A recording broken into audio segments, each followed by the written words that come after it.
Rashid and welcome to your own YouTube channel name Gurukulam online classes for BCom. कैसे हैं आप सब? उम्मीद करता हूँ बहुत ही अच्छे होंगे और अपने घर पे सेफ़ होंगे।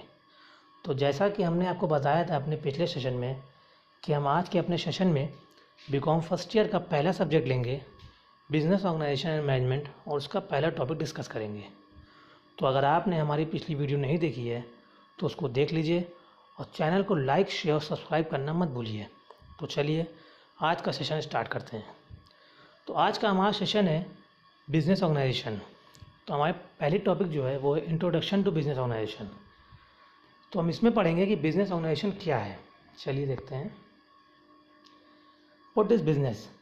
Business is something which is carried on by a person for selling of goods and product और सर्विसेज। सो जैसा कि कून्स एंड फलमो ने डिफाइन किया बिजनेस को, हम उनकी डिफिनेशन देखते हैं। एनी पर्सन, ग्रुप, इंस्टीट्यूशन और government engaged in selling goods, product or services is engaged in doing business. So इससे हम ये कह सकते हैं कोई भी पर्सन, एंटिटी, गवर्नमेंट या कंपनी हो, अगर वो गुड्स, प्रोडक्ट, सर्विसेज कुछ भी अगर बना रही है या बेच रही है तो वो बिज़नेस कर रही है। बिज़नेस हम क्यों करते हैं? हमारे कुछ ऑब्जेक्टिव होंगे। तो जो भी बिज़नेस कर रहा है उसका मेनली पहला ऑब्जेक्टिव है प्रॉफिट। हम प्रॉफिट कमाने के लिए करते हैं।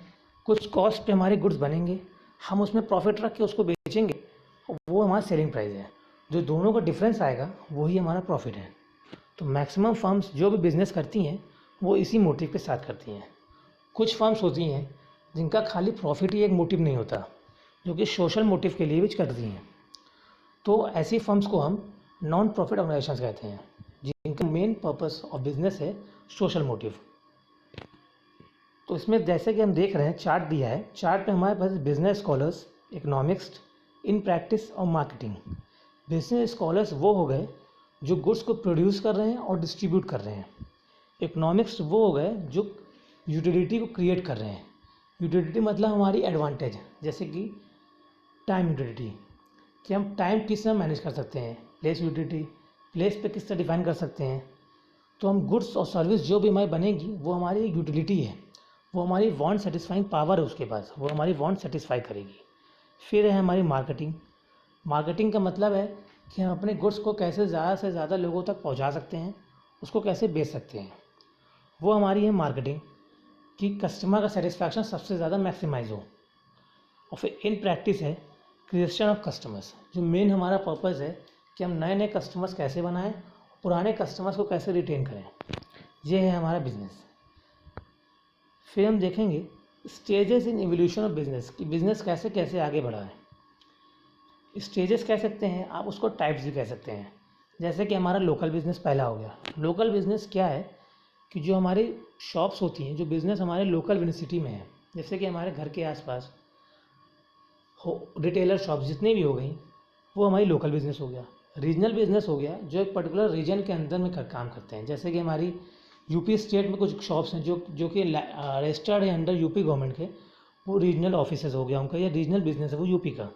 नेशनल बिज़नेस हो गया जो हमारी ऑल ओवर इंडिया में बिज़नेस कर सकते हैं, किसी भी स्टेट में, किसी भी सिटी में, कहीं भी।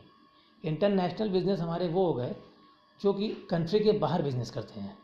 जैसे मान लीजिए इंडिया ने बिज़नेस किया अमेरिका से, तो वो इंटरनेशनल बिज़नेस हो गया, एक कंट्री है, दो कंट्री से। फिर हमारा आता है लास्ट है ग्लोबल बिज़नेस।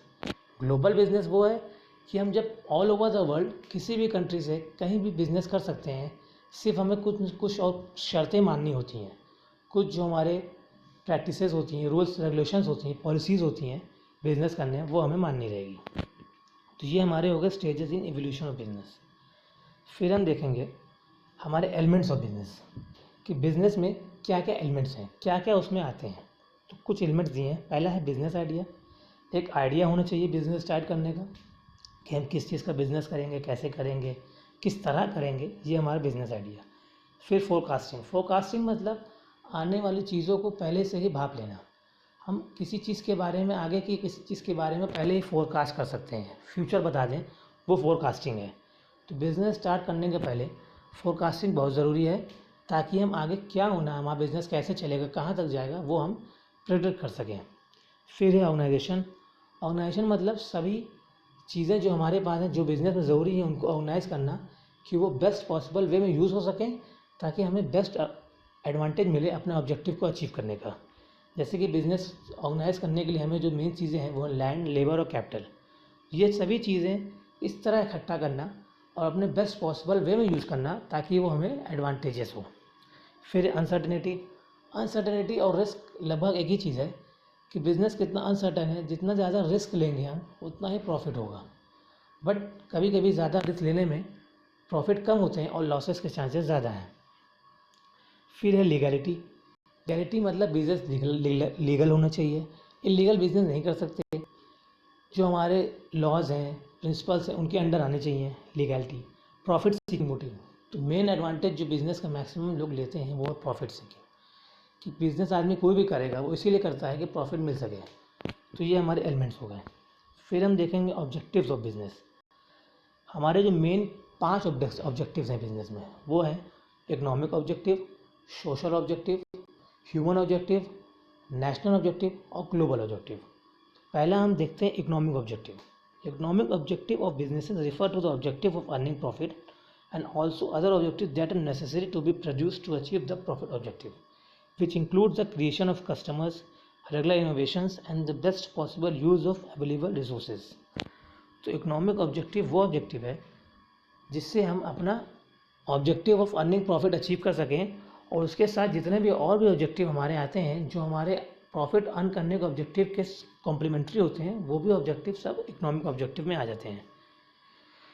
इसमें हमारे है क्रिएशन ऑफ कस्टमर बनाना, नए कस्टमर हमें क्रिएट करने हैं, पुराने को रिटेन भी करना है। रेगुलर इनोवेशंस, हमेशा नई नई चीज़ें सोचना, बिजनेस में नया चीज़ लाना, रिसर्च करना। और कुछ और भी ऑब्जेक्टिव्स हैं वो है ग्रोथ एंड एक्सपेंशन, बिजनेस को कैसे बढ़ाना है, कैसे एक्सपेंड करना है, नई नई मार्केट एक्सप्लोर करना, बेटर सर्विसेज, जो अपने पुराने कस्टमर्स हैं उनको और अच्छी सर्विस देना ताकि वो खुश रहें और वो बिज़नेस हमारे ही साथ बने रहें। रिसर्च एंड डेवलपमेंट, रिसर्च करना और उनको डेवलप करना। अडॉप्शन ऑफ लेटेस्ट टेक्नोलॉजी, जैसे कि आप जान ही रहे हैं टेक्नोलॉजी रोज़ ही चेंज होती हैं, जल्दी चेंज होती हैं, तो टेक्नोलॉजी के साथ बदलना। जैसे अब आजकल ई कॉमर्स हो गया है, तो जैसे जो भी नई टेक्नोलॉजी है उसके साथ हमें कोप अप करना। टारगेटेड रिटर्न इन्वेस्टमेंट, और मेन जो मोटिव है कि रिटर्न भी मिलना चाहिए इन्वेस्टमेंट में, ये नहीं कि सिर्फ हम पैसा लगा रहे हैं और हमें रिटर्न नहीं मिल रहा। तो हमारा एक टारगेट सेट करना कि अगर हमने कुछ भी रुपए लगाए तो हमें इतना रिटर्न चाहिए, वो भी देखना। अगला ऑब्जेक्टिव है हमारा सोशल ऑब्जेक्टिव। सोशल जैसे कि नाम सही है कि for the society, for the benefit of people. तो जैसा कि हेनरी फोर्ड ने कहा है, the primary objective of business should be service and its subsidiary aim should be earning of profits. That means the focus is on social objective of business. Henry Ford ऐसा कहते हैं कि जो primary objective होना चाहिए business का वो social होना चाहिए, for the society, for the benefit of the whole community of world and not only earning profit.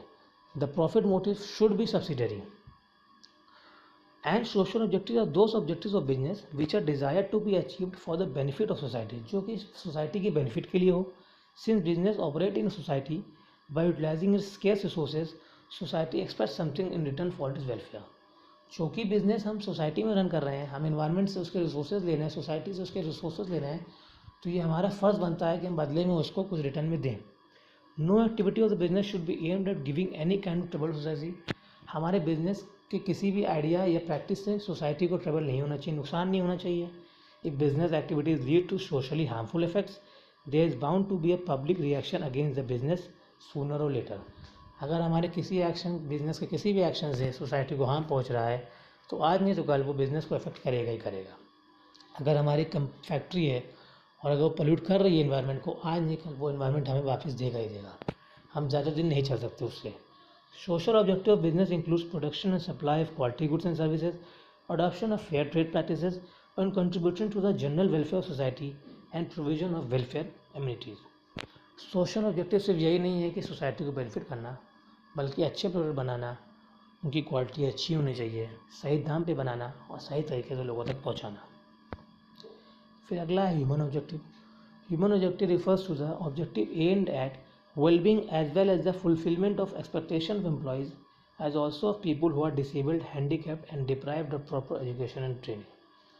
Human objective क्या कहता है कि फुलफिल करना है अपने एम्प्लॉयज़ की ऑब्जेक्टिव्स, उनके एक्सपेक्टेशन, जो हमारे संग काम कर रहे हैं, जो कि एक यूनिट है हमारी, जिनके बिना शायद ही बिजनेस रन कर पाएँ हम, तो उनके भी ऑब्जेक्टिव्स हमें देखने हैं कि उनके एक्सपेक्टेशन हमारी लैक ना हो, वो हमारे साथ चलते रहें। ह्यूमन ऑब्जेक्टिव ऑफ बिजनेस में दस include the following wellbeing of the employees, social and psychological satisfaction of employees and development of human resources. Social और साइकोलॉजिकल दोनों सेटिस्फैक्शन मिलने चाहिए एम्प्लॉयज़ को, मतलब दिमाग से भी और फिजिकली दोनों तरह वो सेटिस्फाई होना चाहिए। बिजनेस करने वाले जितने भी हमारे एम्प्लॉयज़ हमारे साथ जो बिजनेस कर रहे हैं, जो हेल्पफुल है हमारे बिजनेस में, उनकी बेटर डेवलपमेंट होनी चाहिए, ऑल राउंड डेवलपमेंट होनी चाहिए उनकी। To provide an opportunity for employees to participate in decision making relating to her interest. एक अपॉर्चुनिटी दे एम्प्लॉयज़ को कि वो पार्टिसिपेट कर पाएँ डिसीजन मेकिंग पॉलिसीज़ में हमारे बिजनेस के। Ensure fair wages and incentive to provide a better working environment to employees and to ensure growth opportunity to employees. सही पैसा दें, सही फेयर इंसेंटिव दें, वेजेस दें, उनकी सोशल रिस्पॉन्सिबिलिटी बनाएं, उनको सोशल सिक्योरिटी दें, वो वेलफेयर हो, उनका ग्रोथ हो, डेवलपमेंट हो, ये हुआ ह्यूमन ऑब्जेक्टिव। फिर है हमारा national objective. Being an important part of the country, every business must have the objective of fulfilling national goals of the country. Goal of the country may be to provide employment opportunity to its citizens, earn revenue for its exchequer, become self-sufficient in the production of goods and service, promote social justice, etc. Business activities should be conducted keeping these goals of the country in mind, which may be called the national objective of business. हमारे national objective वो objective हैं जो कि एक country के wellbeing welfare के लिए important है। जैसे कि बिजनेस करने से एम्प्लॉयमेंट अपॉर्चुनिटी जनरेट होनी चाहिए कंट्री में, रेवेन्यू अर्न होना चाहिए कंट्री को, फिर कंट्री सेल्फ सफिशिएंट होनी चाहिए, production of goods and services जो बना रहे हैं, सोशल जस्टिस प्रमोट करें, और भी बहुत सारे हैं। फिर है हमारे ग्लोबल ऑब्जेक्टिव। ग्लोबल ऑब्जेक्टिव है earlier socialist countries had a very restricted business relationship with other nations, there were a rigid policy for the import and exports of goods and services, but nowadays due to liberal economic and export import policy, restrictions on foreign investments have been largely abolished and duties on imported goods have been substantially reduced. पहले जो business होते थे वो ज़्यादा बाहर नहीं होते थे, लोग ज़्यादातर नेशनल बिज़नेस करते थे, ग्लोबल बिज़नेस कम होते थे क्योंकि जो ट्रेड पॉलिसीज़ होती थी कंट्री की बहुत रिस्ट्रिक्टिव होती थी। बट आजकल ऐसा नहीं है। अब जब से WTO बन गया और भी काफ़ी सारे ऑर्गेनाइजेशंस बन गए हैं जिनकी वजह से ट्रेड पॉलिसीज़ जो है बिज़नेस की ग्लोबली करने की वो काफ़ी अनरिस्ट्रिक्टेड हैं और काफ़ी लिबरलाइज हो गई हैं। तो अब हम बिज़नेस आराम से दूसरी कंट्रीज के साथ भी कर सकते हैं। This change has brought about increase competition in the market today because of globalisation the entire world has become a big market. और इसी की वजह से एक कॉम्पिटिशन पैदा हो रहा है सभी कंट्रीज़ के बीच में कि वो प्रोडक्ट को अच्छे से अच्छा बनाएं, सस्ते सस्ता बनाएं और बेहतर तरीके से अपने कस्टमर्स तक डिलीवर करें। ये एक एडवांटेज तरीका है सोसाइटी को डेवलप करने का। पूरी कंट्री, पूरा वर्ल्ड इससे डेवलप होगा। So to face the competition in the global market, every business has certain objectives in mind. तो इस ग्लोबल कंपटीशन को फेस करने के लिए हर कंट्री के अपना कुछ ना कुछ ऑब्जेक्टिव है उनके माइंड में जो कि उनको फुलफिल करना है। तो ये हम कह सकते हैं इन सारे ऑब्जेक्टिव्स को पढ़ने के बाद कि बिज़नेस किसी एक ऑब्जेक्टिव पर नहीं टिका है और इन पांचों का कॉम्बिनेशन है। अगर हम economic, social, human, national, global objectives पांचों ऑब्जेक्टिव साथ लेके चलेंगे तो ही हमारा बिज़नेस प्रॉस्पर कर पाएगा और कंपटीशन दे पाएगा और इस वर्ल्ड में स्ट्रगल नहीं करेगा और वो टिक पाएगा। तो आज के लिए बस इतना ही। हम अपना आज का सेशन यही ख़त्म करते हैं। नेक्स्ट सेशन में हम देखेंगे ई कॉमर्स के बारे में। कैसा लगा आपको आप हमारा ये सेशन कमेंट बॉक्स में ज़रूर बताइएगा और अगर यूज़फुल लगे तो चैनल को लाइक, शेयर, सब्सक्राइब ज़रूर कीजिएगा। तब तक के लिए goodbye and take care. Thank you.